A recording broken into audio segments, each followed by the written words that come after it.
के शो में तवानाई की बचत पाकिस्तान के लिए एक बड़ा चैलेंज बन गया।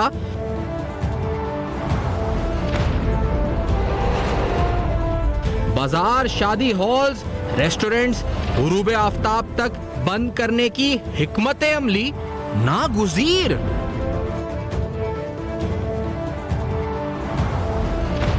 तवानाई बचत के जरिए सालाना $1 अरब की बचत का तखमीना।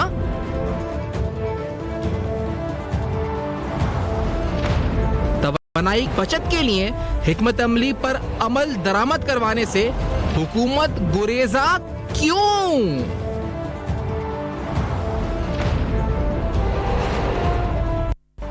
अस्सलाम वालेकुम। पस पर्दा हक़ाइक़ सनसनीखेज़ इंकशाफ़ात प्रोग्राम बेनकाब, मैं हूँ आपके साथ ज़फ़ान खान। नाज़रीन, एक बहुत मशहूर कहावत है अंग्रेज़ी में जिसे कहते हैं कि when you are bleeding you need emergency treatment as well as long term therapy. यानी अगर आपका अगर मुसलसल खून बह रहा है तो आपको फौरी तौर पर एमरजेंसी यानी खून को रोकने की कोशिश भी करनी है, और साथ साथ जो ज़ख़म है उसको भरने के लिए या उसको हील करने के लिए एक लॉन्ग टर्म थेरेपी की ज़रूरत भी पड़ती है। पाकिस्तान के जो मौजूदा माशी मसाइल हैं इनकी मिसाल बिल्कुल इस तरह ले सकते हैं। यानी जो हम पाकिस्तान के अनगिनत बेशुमार माशी मसाइल की बात करते हैं उसमें एक बड़ा इंपॉर्टेंट क्राइसिस पाकिस्तान का एनर्जी बिल है। जो पाकिस्तान के इंपोर्ट बिल में ये जो हम डॉलर रुपी पैरिटी, हम पाकिस्तानी रुपए की कदर की बात करते हैं रोज, हम ये कहते हैं कि डॉलर की डिमांड, डॉलर की सप्लाई यहाँ पहुँच गई, ये इस वक्त फ़र्क आया आज कीमत में और इसका रिफ्लेक्शन इंटरबैंक के ओपन मार्केट में आया। तो ये पाकिस्तान के जो इंपोर्ट बिल है इससे होता है जितना हम अशिया इंपोर्ट करते हैं उतना हमें डॉलर की डिमांड हमारी बढ़ती है, फिर उतना इंपैक्ट उसका आता है, फिर इसमें ज़ख़ीरा अंदोज, स्पेकुलेटर्स, स्मगलर्स, वो सारे कंपोनेंट्स भी आ जाते हैं। तो इस वक्त अगर हम बात करें तो हमने ब्लीडिंग का इलाज तो शुरू कर दिया है और माशाल्लाह से बड़ी खूबी से हम ब्लीडिंग का इलाज कर रहे हैं, और इसी तरह अब हमें एक लॉन्ग टर्म थेरेपी की जरूरत भी है। और जिस लॉन्ग टर्म थेरेपी की या सर्जरी की हम बात कर रहे हैं इसमें सिर्फ रियासत का किरदार नहीं होता, इसमें मेरा, आपका, बहिसत कौम, इज्तिमाई तौर पर माशरे का किरदार भी होता है। इसलिए आज के प्रोग्राम में सिर्फ हम बेसिक ये खून रोकने के लिए जो इमरजेंसी ब्लीडिंग रोकने के लिए इमरजेंसी ट्रीटमेंट है इसकी तारीफ तो करेंगे ही, लेकिन साथ साथ उस लॉन्ग टर्म थेरेपी की बात भी करेंगे जिसके जरिए एक मरीज शिफायाब होकर इस वक्त अपने पांव पर चलने लगे। पाकिस्तान के जो एनर्जी बिल की हम बात कर रहे थे उसके बैलेंस ऑफ पेमेंट के मुताबिक पिछले साल भी इसका हजम तकरीबन 20 से 25% बढ़ा। ये तकरीबन 18 और 19 अरब डॉलर के बीच में रहा।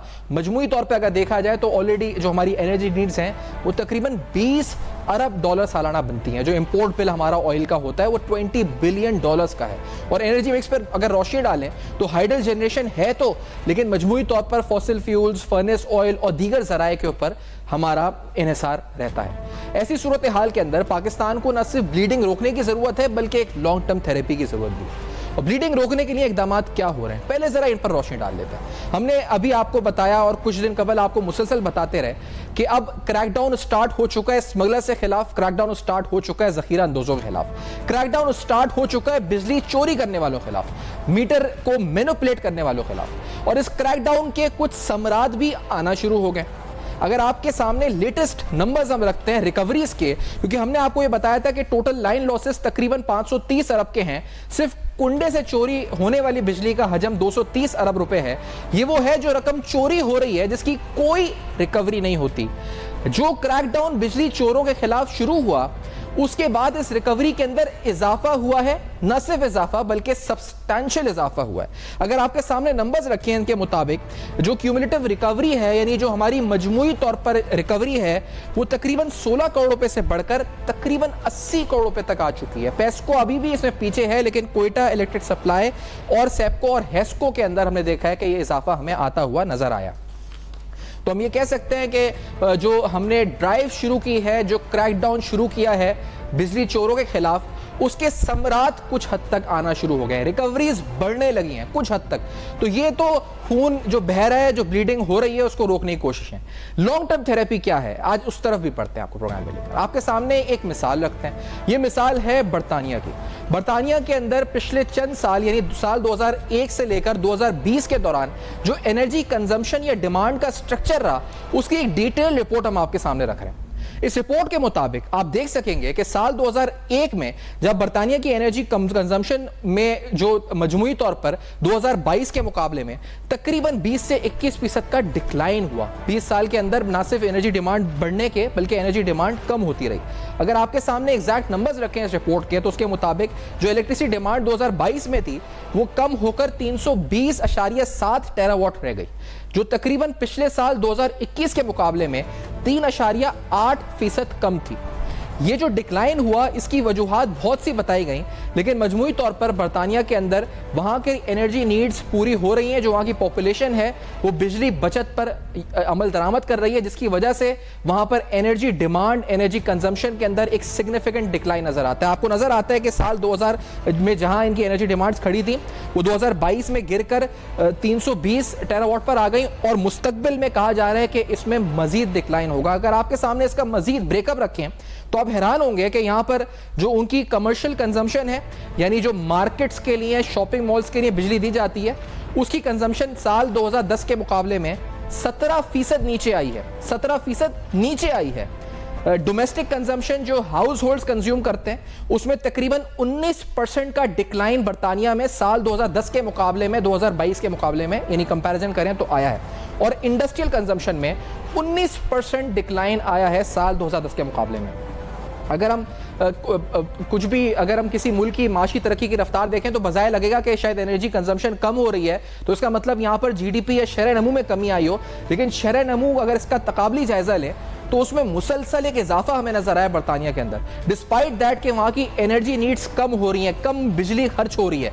वहाँ के लोग अंदाजा लगा चुके हैं कि एक तो राइजिंग टेम्परेचर्स एक अपनी वजह, लेकिन उसके अलावा इंटरनेशनल मार्केट में तेल की कीमतें बढ़ने की वजह से भी उनको अंदाजा है कि उनके मुल्क के लिए सूदमंद नहीं है कि वो ज्यादा एनर्जी कंज्यूम करें, और इसलिए वहाँ के लोगों ने खुद भी अपने माशी लाइफस्टाइल्स, अपने जो माशरती समाजी रवैये हैं उसमें एक बड़ी तब्दीली, ड्रास्टिक चेंज की है, जिसकी वजह से ये इंपैक्ट आना शुरू हो गया। यही नहीं बल्कि पूरी दुनिया में अगर हम यूरोपियन कंट्रीज की मिसाल लें और आपके सामने ये बताएं, आपको सिर्फ इसी ड्राफ्ट में जो आपके सामने रख रहे हैं, मजमूई तौर पर तकरीबन पूरे यूरोप में मार्केट्स और शॉपिंग मॉल्स खुलने के औकात सुबह 7 से शाम 7 बजे तक के हैं। इस दौरान ही तमाम कारोबार होता है और जो सनलाइट जो ऑलरेडी वहां बहुत कम है इसको पूरी तरह यूटिलाइज करने की वहां के ममालिक की तरफ से कोशिश की जाती है। ना सिर्फ रियासत अपने तौर पर इस पर अमल दरामद कराती है बल्कि वहां के लोग इस पर मुकम्मल तौर पर खुद भी अमल दरामद करते हैं। वहां पर जो दावतें, शादी ब्याह की तकारीब, उन तमाम चीजों पर इतलाक उसका होता है। रेस्टोरेंट्स के ऊपर भी होता है, ऐसा नहीं है, ऐसा होता है कुछ जगहों पर, लेकिन मजमूई तौर पर ऐसा नहीं। जैसे यहां हम देखते हैं कि रात 4-5 बजे तक भी आपको रेस्टोरेंट्स मुयस्सर होते हैं और वहां पर रश भी मौजूद होता है, लाइट्स भी इस्तेमाल हो रही होती हैं। एक ऐसा मुल्क जहां पर तकरीबन 20 अरब डॉलर का इंपोर्ट बिल सिर्फ ऑयल का है, एक ऐसा मुल्क जो 1-1 अरब डॉलर के लिए IMF, वर्ल्ड बैंक या दीगर ममालिक की तरफ देख रहा है, एक ऐसा मुल्क जो बिल्कुल भी शहाना अखराजात को बर्दाश्त नहीं कर सकता, वहां की एनर्जी डिमांड पर भी एक नजर डाल देते हैं। पाकिस्तान की हम बात कर रहे हैं जहां पर कैपिटा कंजम्पशन जो है वो 0.5 TOE यानी 536 किलोवाट ऑफ इलेक्ट्रिसिटी थी 2021 में।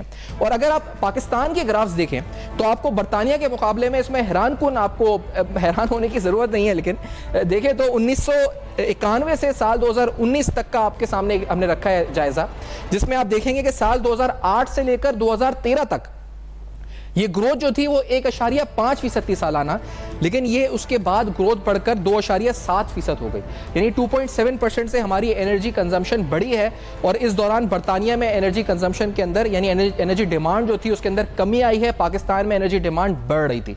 तो ये नाज़रीन बेसिक प्रॉब्लम है, जैसे कहा जाए कि हम ब्लीडिंग तो रोक सकेंगे लेकिन जब तक लॉन्ग टर्म थेरेपी नहीं होगी जब तक ये मामला आगे नहीं बढ़ सकेगा। हल क्या है, ये बहुत से लोग सवाल उठाते हैं, और हल मैं आपको बताऊं कि एक नहीं कई बार मुतवातिर हुकूमतें पेश कर चुकी हैं, स्ट्रेटेजिक प्लान्स बना चुकी हैं। जो साबका हुकूमत अभी 16 माह पहले आई थी, अभी उस हुकूमत ने भी एक स्ट्रेटेजिक प्लान बना दिया था, और उस प्लान के मुताबिक ये कहा गया था, जिसमें जो मुख्तलिफ जो जुज़ थे उसके अहम तरीन नुकात थे, उसमें कहा गया था कि मार्केट्स और रेस्टोरेंट्स 8:30 बजे रात को बंद कर दिए जाएंगे। 8:30 पहले 8 बजे की अनाउंसमेंट थी, फिर 8-8:30 हुई, और वेडिंग हॉल्स रात 10 बजे बंद कर दिए जाएंगे। और इससे तकरीबन 62 अरब रुपए उस वक्त की डॉलर पैरिटी के लिहाज से $282 मिलियन की बचत होगी।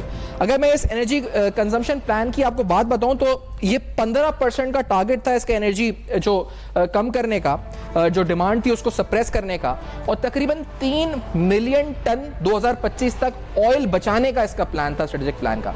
इस प्लान को बनाया गया, खूबसूरती से पेश किया गया, और मैं ये एक हुकूमत नहीं, इससे पहले और कई हुकूमतें भी पेश कर चुकी हैं। साबका हुकूमत में आपकी याददाश्त के लिए सिर्फ रख रहा हूं, एहसन इकबाल साहब, ख्वाजा आसिफ साहब ने क्या कहा था, पहले जरा सुनाते हैं एहसन इकबाल साहब ने क्या कहा था। Let's hear this.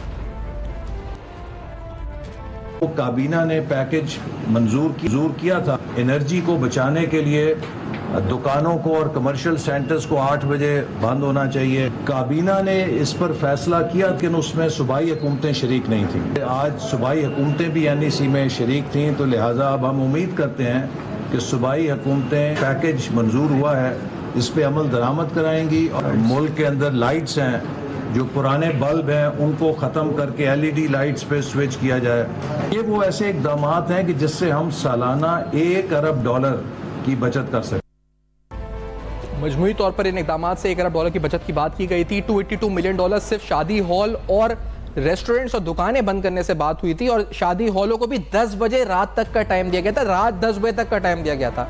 आपको ये बताते चले 60% रूरल एरियाज के अंदर जो आपकी मेजर पॉपुलेशन है, वहां पर शादी की तकारीब आज भी दोपहर में होती हैं, और ये तकरीबन मुल्क के मेजॉरिटी प्रैक्टिस है। लेकिन पाकिस्तान जहां पर $20 अरब का ऑयल बिल है, जहां पर आपकी एनर्जी नीड्स और डिमांड्स मुसलसल बढ़ रही हैं, तरक्की याफ्ता ममालिक की कंपैरिजन में जहां एनर्जी डिमांड्स कम हो रही हैं, यहां बढ़ रही हैं, वहां पर शादी ब्याह रात ही में होती हैं। 10 बजे तो मेहमान आने का सिलसिला शुरू होता है, रात 12 बजे तक रुखसती, 1 बजे तक खाना, और तकरीबन 2-2.5 बजे तक रात में ये तकारीब चलती हैं। एक ऐसा मुल्क जो तकरीबन $100 मिलियन के लिए पूरी दुनिया की तरफ देखता है, अमेरिका, सऊदी अरब, खलीजी ममालिक, कतर, IMF, वर्ल्ड बैंक, वहां पर इतने शहाना अखराजात जो बरतानिया में भी नहीं है। बरतानिया में तो एनर्जी डिमांड कम हो रही है, वहां के लोग कम बिजली खर्च कर रहे हैं, और यहां के लोगों को ये बात समझ ही नहीं आ रही। जब शॉपिंग मॉल्स के हवाले से ये ऐलानात हुए, ख्वाजा आसिफ साहब ने भी ऐलान किया था कि बंद करने चाहिए। क्या उन्होंने कहा था, ये प्लान्स आए थे,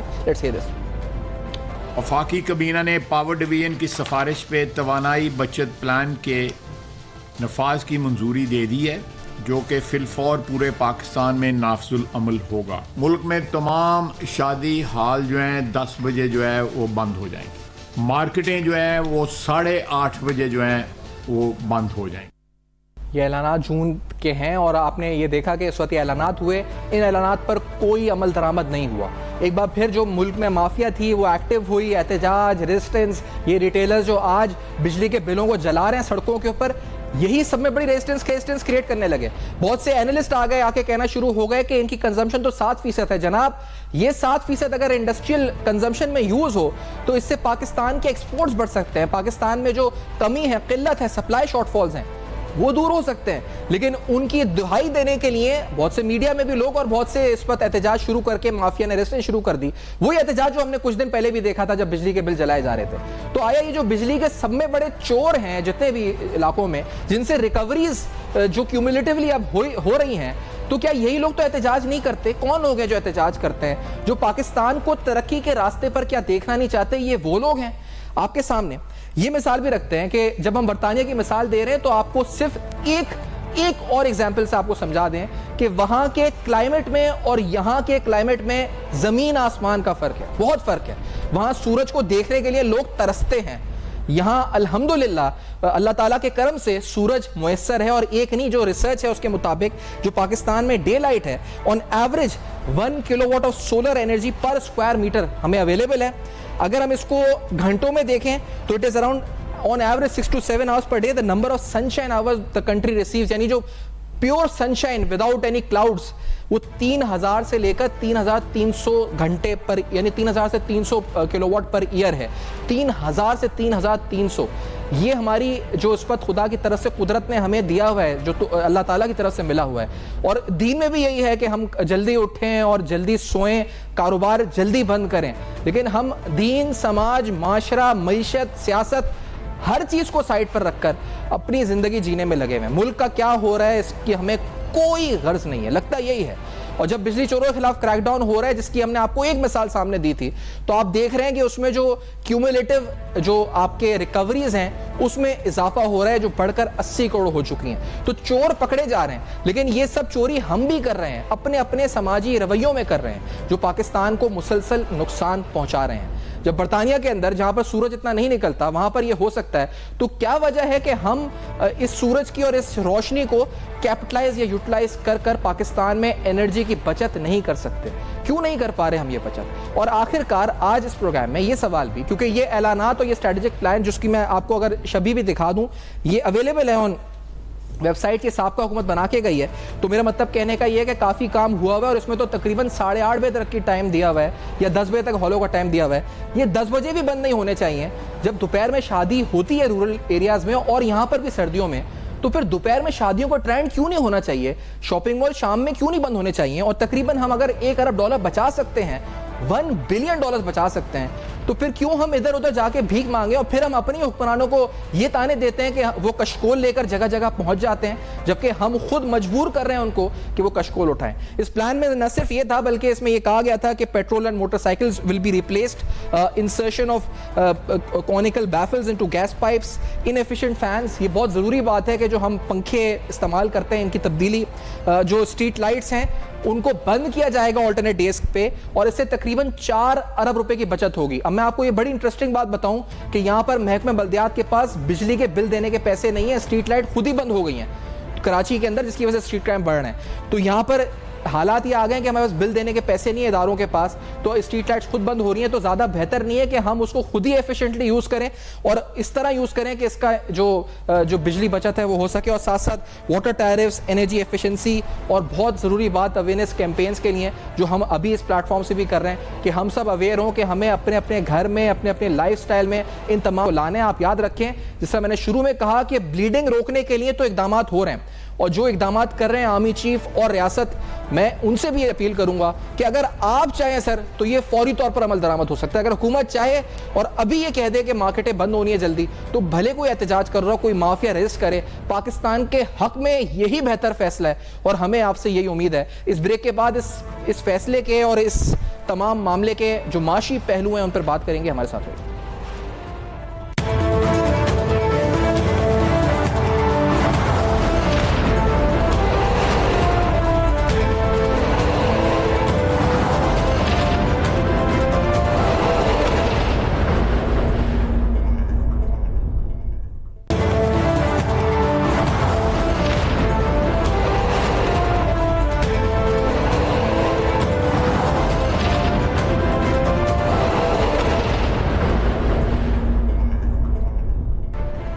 वेलकम बैक। आप देख रहे हैं बेनकाब, और बेनकाब में हम बात कर रहे हैं कि हमने ये तो बहुत जिक्र किया कि किस तरह क्रैकडाउन्स हो रहे हैं, चोरी रोकने की कोशिशें बिजली की हो रही हैं, लेकिन इसका लॉन्ग टर्म सोल्यूशन क्या है? और ख़ास तौर पे वो सोल्यूशन जो हुकूमत के अलावा हम अपने तौर पर, अपने इज्तिमाई और इनफरादी तौर पर इस्तेमाल कर सकते हैं। समाजी रवैयों को तब्दील करके, शादी ब्याह की तकारीब जल्दी ख़त्म करके और अपनी दुकान, कारोबार, कमर्शियल एक्टिविटीज़ को जल्दी बंद करके कितनी एनर्जी कंजर्वेशन हो सकती है? हुकूमत का एक स्ट्रेटेजिक प्लान भी आपके सामने रखा, जो साबका हुकूमत 16 माह हुकूमत रह गई उसका, और उस प्लान पर भी कोई अमल दरामद नहीं हुआ। तो अब उम्मीद रियासत और उन तमाम हलकों से है कि वो इस पर हतमी फैसला करें और उस फैसले पर इतलाक भी कराएं, ताकि ये फैसले मजाक बंद करना रह जाए और इसका पाकिस्तान को जो बचत होनी है वो हो सके। डॉक्टर खाकान नजीब साहब, साबिक मुशीर वज़ारत ख़ज़ाना के प्रोग्राम में साथ मौजूद हैं। खाकान साहब, कितनी बार एनर्जी कंजर्वेशन प्लान्स हमने सुने और कितनी बार गए और उनके नंबर सामने आए, इकदामात आए, यहाँ तक के जो डिस्ट्रिक्ट लेवल्स तक नोटिफिकेशंस आ गए, लेकिन इम्प्लीमेंट नहीं हुए। आपकी नज़र में वजह क्या होती है? देखिए, इसको दो लफ्ज़ हमें इस्तेमाल करने चाहिए, energy conservation and energy efficiency. ये दोनों चीजें करनी पड़ेंगी और इन दोनों का बहुत बड़ा ताल्लुक हमारी तर्ज जिंदगी से है। ये आपकी बात बिल्कुल दुरुस्त है। कंजर्वेशन का क्या मतलब है? कंजर्वेशन का मतलब है कि हम जिस तरह अपनी आदत से ये साबित करें कि ये हमारा डिसीजन है इंडिविजुअल लेवल पे और गवर्नमेंट एंड प्राइवेट लेवल पे कि हम कम एनर्जी इस्तेमाल करेंगे अपनी तर्ज जिंदगी। चले हम कुछ चीजें सामने रखते हैं ताकि पहले आसानी हो कि ये कंजर्वेशन से हमारा क्या मतलब है। मसलन अगर आप ये कहें कि कमर्शियल एक्टिविटी सनसेट पे बंद हो जाएगी, मसलन अगर हम मैंडेटरी कार पूलिंग करेंगे, अगर हम ऑड इवन कार्स को अलाउ करें ऑन डिफरेंट डेज, अगर हम ये करें कि हम जो डे टाइम फंक्शंस हैं वो ही किया करें शादियों पे, ना इतनी बड़ी पॉलिटिकल और फेस्टिव गैदरिंग करें, अगर हम अपने वीक को 4 दिन कर लें, अगर हम लोगों को मैंडेट करें कि वो रेफ्रिजरेटर्स, एयर कंडीशनर्स, हीटर्स कम से कम इस्तेमाल करें, तो ये तो चीजें कुछ कंजर्वेशन की हैं। अब कंजर्वेशन से आगे चलिए तो एक एफिशिएंसी एक चीज है एनर्जी की जिसको हम बिल्कुल भूल गए हैं। मसलन आपको पता है कि एक स्टार रेटिंग होती है, ये काम भी हमारे इदारों ने, मैं समझता हूँ कि उन्होंने लोगों को सही तरह से एजुकेट नहीं किया कि इस्त्री खरीदें 5 स्टार, पंखे खरीदें एनर्जी कंजर्वेशन वाले, गीजर खरीदें जो सोलर हों। मैं तो समझता हूँ कि सोलर गीजर के अलावा कोई गीजर होना ही नहीं चाहिए। लोग बहुत से कहते हैं कि हमें बिजली की सारी हीटिंग पे चले जाना चाहिए, मैं एग्री करता हूँ उस बात पे, but not on the geyser. Geyser सारे ले जाने चाहिए हमें सोलर पे। अब अगर हम ये सारी चीजें शुरू कर दें तो आप सोचें कि हमारे इंपोर्ट बिल पर कितना बड़ा फर्क पड़ जाएगा। पर ये सारा करना जो है ये मैटर ऑफ हैबिट है। पैदल चलना मैटर ऑफ हैबिट है, साइकिल चलाना मैटर ऑफ हैबिट है, ये पब्लिक ट्रांसपोर्ट पे जाना एक प्लान है और एक मैटर ऑफ हैबिट है। हम ये सारा कुछ लेकिन नहीं कर खाका पाए। साहब ये बताएं ना, क्योंकि अभी हमने देखा कि एक्सचेंज कंपनीज वाला जो मामला हुआ, इसके अलावा जो बिजली चोरी के खिलाफ क्रैकडाउन हो रहे हैं, तो पहले तो रेजिस्टेंस थी इस पर भी, हमने बिजली बिल जलते हुए भी देखे, ताजरों का एहतजाज भी देखा, अब कुंडे पकड़े जा रहे हैं। अब इसी तरह से जो क्रैकडाउन हो रहे हैं तो इन्हीं एक्सचेंज कंपनी से पता चल रहा है कि छोटे जो बिजनेस कर रहे थे वो इलीजिटिमेट कारोबार में मुलविस थे, हुंडी को प्रमोट कर रहे थे।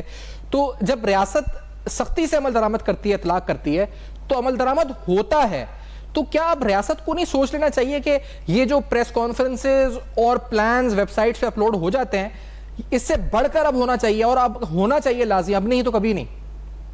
तो मुझे थोड़ी सी तो खुशी है सैफान कि स्टेट की रेट जो है वो इस दफा, चाहे वो शुगर होर्डिंग में हो, चाहे वो रुपए की कदर को ओपन मार्केट में, और याद रखिए बड़ा अच्छी इंटरवेंशन थी जो एडमिनिस्ट्रेटिव हुई है, क्योंकि ये तो एक अनरेगुलेटेड ग्रे मार्केट में इंटरवेंशन की गई जहां पे रोका गया कि ये काम नहीं करें, कंप्लायंस अश्योर की गई, पाकिस्तान ने मॉनिटरिंग की, पाकिस्तान की अथॉरिटीज ने इन्फोर्स किया, ठीक है, आर्मी ने उसको स्पेयर हेड किया, आर्मी ने उसको शुरू किया, शायद लॉ इन्फोर्समेंट का जो ज्यादा काम है वो उनके पास ही है, तो आपने ये काम किया। तो रेट ऑफ द स्टेट जो है वो एग्जर्ट की गई, इसको कंसिस्टेंट रखना है, इसको ऑनगोइंग रखना है, इस स्मगलिंग को रोकना है।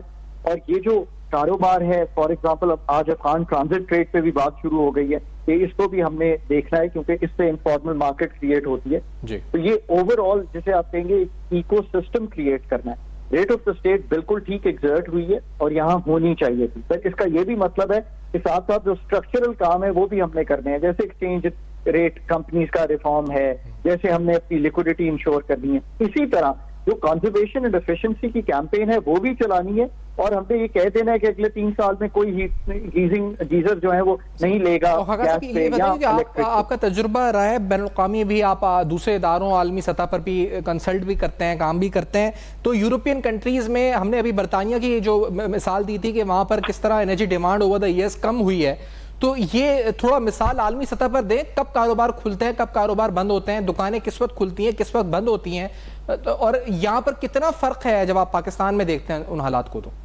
देखिए, एक तो सबसे बड़ा फर्क जो है ना वो ये है कि उनकी मोड्स ऑफ ट्रांसपोर्टेशन जो हैं वो पब्लिक ट्रांसपोर्ट हैं। वहाँ अमीर आदमी जो है वो पब्लिक ट्रांसपोर्ट इस्तेमाल करना चाहता है क्योंकि वो एक कंफर्ट है। मैं जब पेरिस में रहता हूँ तो मैं नीचे उतरता हूँ अपने अपार्टमेंट से, सामने बस में बैठता हूँ, अपने दफ्तर चला जाता हूँ। ये मेरे लिए आसान तरीन चीज है, मुझे कहीं गाड़ी पार्क नहीं करनी, एक मेंटल कंफर्ट है। उसी बस में मैं वापस अपने दफ्तर से बैठता हूँ और वापस आ जाता हूँ। फिर अब साइकिलिंग जो है वो एक बड़ा मोड ऑफ ट्रांसपोर्टेशन पूरे यूरोप में बन गया है, बिकॉज वहाँ सिटीज जो है वो आप एक्सेस कर सकते हैं। फिर सिटीज की डेंसिटी जो है बहुत ज्यादा है compare to our cities, because वो हाई राइजेज हैं सारी, वो उस तरह फैली हुई सिटीज नहीं है, हमने अपनी सिटीज को भी फैला दिया है। तो सैफान ये इकोसिस्टम उन्होंने तो पूरा बना लिया है। फिर वॉकिंग इज लाइक 2-3-4 किलोमीटर दिन में वॉक करना टू गेट समवेयर, या 2-3 किलोमीटर वॉक बैक करना, ये तो एक मतलब एक्सेप्टेड चीज है। शाम को दुकानें 6-7 बजे सब बंद हो जाती हैं और सवाए रेस्टोरेंट के आप कोई और चीजों को एक्सेस नहीं करते।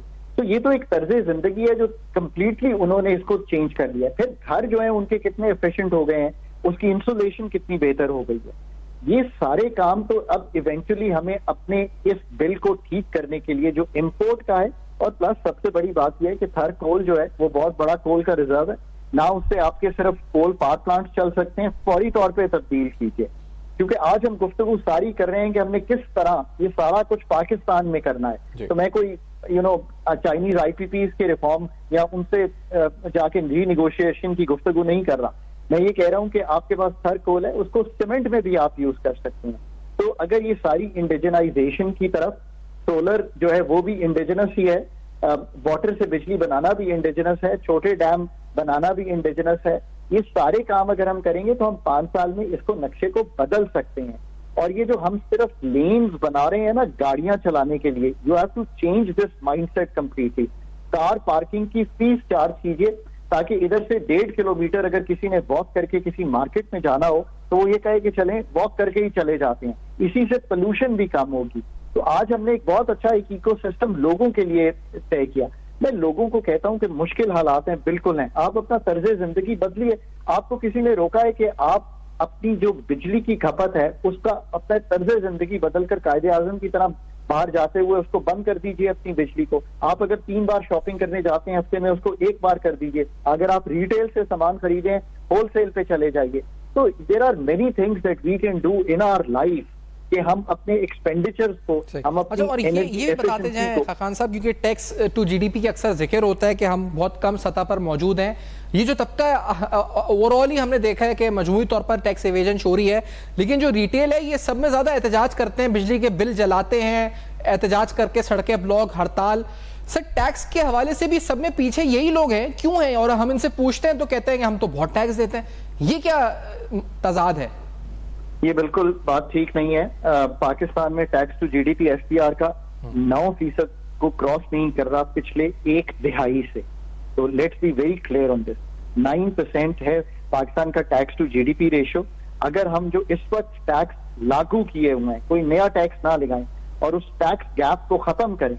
मैं टैक्स कंसेशन खत्म करने की बात नहीं कर रहा। टैक्स गैप इज कि जो इस वक्त टैक्स एनवोग है उसकी एनफोर्समेंट इंश्योर कर लें। तो आज हमें 12,000 अरब डॉलर कलेक्ट करने चाहिए, नॉट 9,400 जो हम करने की कोशिश करेंगे। तो पहले तो ये बात है। दूसरी बात यह है कि रिटेल सेक्टर और होलसेल सेक्टर अंडर टैक्स है इस मुल्क में।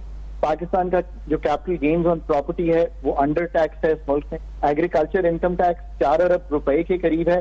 22 से 23% जो है वो एग्रीकल्चर GDP में कंट्रीब्यूट करता है।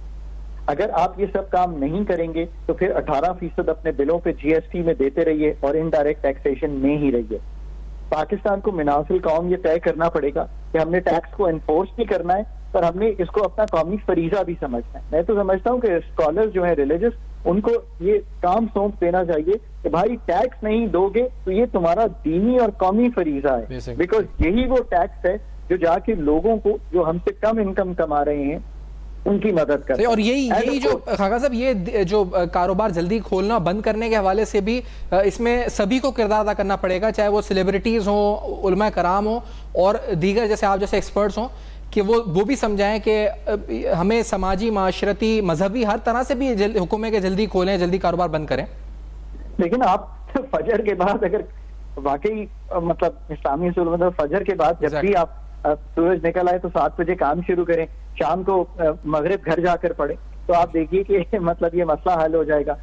तो ऑफ कोर्स देखिए, तर्ज जिंदगी बदलना तो अब हमारे अपने बेनिफिट में है। छोड़ दीजिए कि दुनिया क्या कह रही है, छोड़ दीजिए कि सरकार क्या कह रही है, तो आपके अपने बेनिफिट में। फिर आपका फैमिली टाइम जो है सबसे बढ़ के, अगर आप 6 साढ़े 6 बजे घर आएंगे तो आप अपने बच्चों को बेहतर तरबियत करेंगे, तालीम देंगे, आप अपना फैमिली टाइम करेंगे और इससे बढ़ के आप अपनी सेहत का ख्याल रखेंगे। ये बहुत से जो सेहत के मसाइल है वो है ही इसलिए। बुरा तो 6:30 7 बजे खाना खा लेता है, क्योंकि खाना खा के आपने उसको हजम करना है तो आपने वॉक करने जाना है। अगर आप घर ही आएंगे 11 बजे तो क्या खाएंगे और क्या वॉक करेंगे आप, या क्या एक्सरसाइज करेंगे? स्टेफान, मैं आपको एक बात बताऊं, you know I play squash almost every day. मैं कई दफा अपनी प्रोग्राम्स या इंटरव्यूज या कॉल्स या अपने बिजनेस रिलेटेड, कंसल्टेंसी रिलेटेड काम छोड़ देता हूं। इसलिए मैं कहता हूं कि नहीं, इन द इवनिंग अगर मैं 3 से 4 बार स्क्वॉश नहीं खेल रहा, that's not a healthy activity I am doing.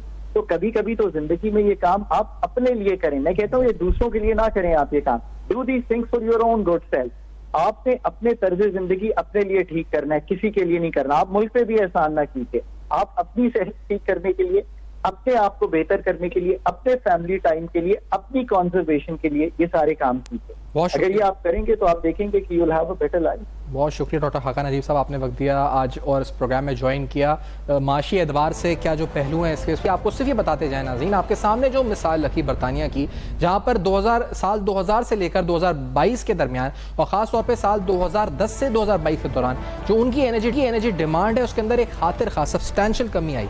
आपके सामने जो फिगर्स रखी हैं उसके मुताबिक ये कमी उनकी डोमेस्टिक, कमर्शियल और इंडस्ट्रियल कंजम्पशन तीनों में आई और ये जो डिमांड थी ये कम होकर तकरीबन 10%, 19%, 20% हुई। पाकिस्तान में इस दौरान एनर्जी डिमांड बढ़ती रही और मुसलसल बढ़ रही है। हमारे तौर तरीके नहीं बदल रहे और हम ये चाहते भी हैं कि हम कशकोल लेकर हमारे हुक्मरान बाहर खड़े ना हो। हम ये चाहते भी हैं कि हमारे बिजली के बिल कम आए, लेकिन हम वो सब कुछ कर रहे हैं जिसके ज़रिए हमारे तेल के अखराजात बढ़ेंगे, बिजली के बिल और ज़्यादा आएंगे। For your feedback, you can write us on our Facebook, emails and Twitter. देखते रहेगा अब तक इस दुआ के साथ कि हम वाकई में इनफरादी तौर पर और इज्तिमाई तौर पर वो काम करें जो इस मुल्क को जिसकी ज़रूरत है। अपना बहुत ख्याल रखें।